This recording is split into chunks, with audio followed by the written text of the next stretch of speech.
Tip number 158 from the book 501 Contractor Tips. Huh? Do you like how fast I can flip that up there? I've already made 158 of these. What the heck? They can't pay me. These are the worst words that a contractor or any business owner is going to want to hear. Now, this has happened to me a couple of times. I've been in a couple of precarious situations, but I've gotten my money. Realistically, there's only been 2 times I haven't been paid, and I just didn't pursue it.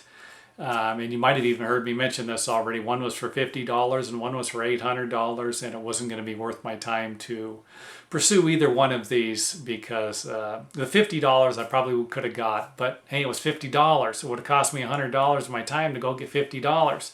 That's not the way to go. I never worked for the person again. That was the end of that. The other situation, the guy didn't have the money. He wasn't going to have the money. He was going into bankruptcy. This wasn't going to be a good thing, and I just let it go.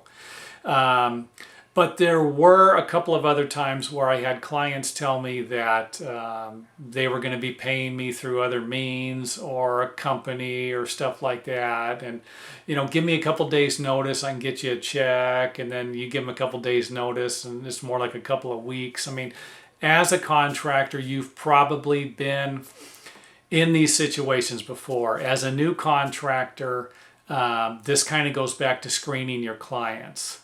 Don't get caught up in someone else's, story. And recently, I think I just heard a story from a guy where, and I already told it, so I don't need to tell it again, but he was basically promised to get paid. Can we have you come back to the house here in a couple weeks and do some more work and then pay you for everything? Hey, can I just get paid now? It's that simple. Well, we don't have the money right now or whatever. Well, can I come back tomorrow? Well, why did you have me do the work if you didn't have the money? These are things you should have told me before I did the job, don't you think? And again, we've got to be able to handle things diplomatically.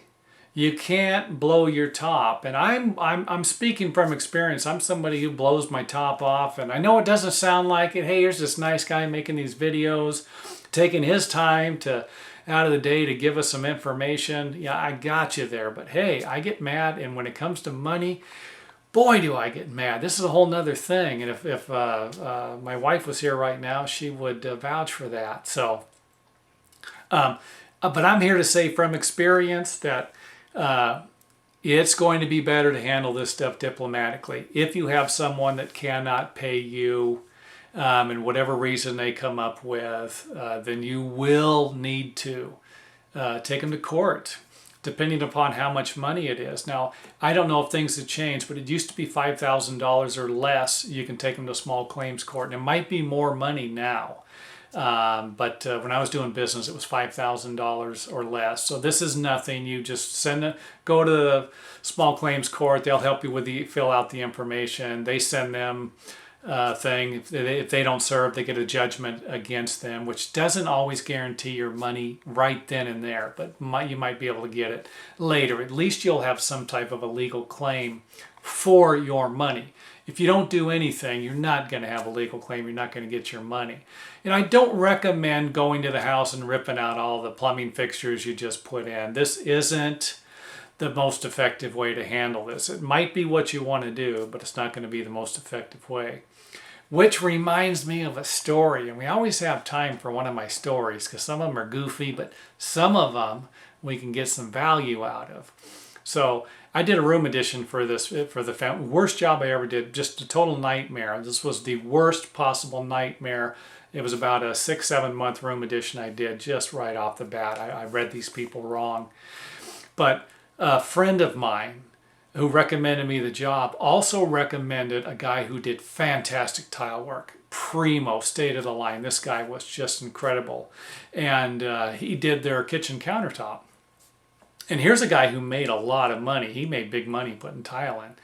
But the point I'm trying to get at is the temper part here. The lady told him that she wasn't entirely happy with the tile job. Now, all she was doing was trying to squeeze a couple extra dollars out of him. And he knew it. And he knew that she was going to say, hey, this doesn't look good, you know, can you give us back some money, you know? And he wasn't going to tolerate that. So he says, hold on a second here. You're not happy? He says, because I guarantee my work.